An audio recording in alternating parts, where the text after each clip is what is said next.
We can all use a reason to be happy, especially on a Monday. Maybe just watch that replay of that Dolphins game a couple times. This week we're talking about the steps to become happier people, and Andrea Vallely is back this week. It's about following your joy. Yes, this week is about following your joy. So just want to give a little recap. At first we talked about forgiveness. If we don't have forgiveness, it's like drinking poison and thinking someone else will get sick.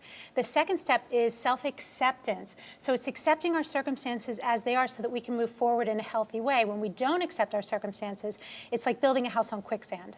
The third step is understanding the ego. So the ego gives us passion and drive, but the ego is also insatiable, so not building our happiness on getting things. And the fourth step is being authentic. How can we be more of the real me in our life? The fifth step, which we talked about last week, was gratitude. What's going well in my life? What do I have to be thankful for? And the why behind the gratitude, which really gives it depth. So this week, we're talking about following our joy. And so often we feel as though we're not deserving of joy. You know, we have to wait to be joyful. It's something that, you know, like we're holding a little carrot in front of us, like, well, we can't be joyful until that happens.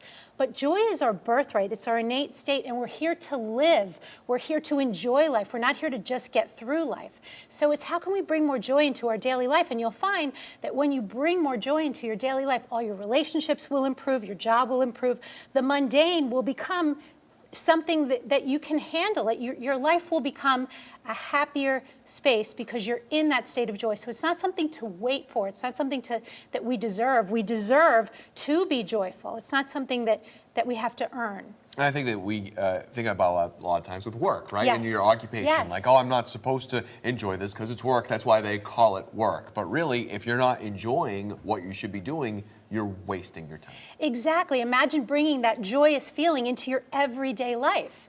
And there's ways that we can do that. Sometimes we feel as though we don't really know what brings us joy. So, you know, write a bucket list. What are the things that bring us joy? Treat yourself, and don't make it something that you have to wait for. Do it now, because we're here to be joyful. Doesn't a big part of this tie to mindfulness, just being mindful of where you are right now and appreciating the things that you have? 100%. I love that you brought that up, because when we're in a state of joy, we're present in our life. And it's impossible to be feeling really bad when we're actually present in our life, because we're not worried about the future and we're not worried about the past. We're just in the moment. So I love that you brought that up, Terry. Thank you. Can you tell us what you have coming up? Sure. We've got our Shift Happens weekend, Create Your Best Life. That's coming up in January.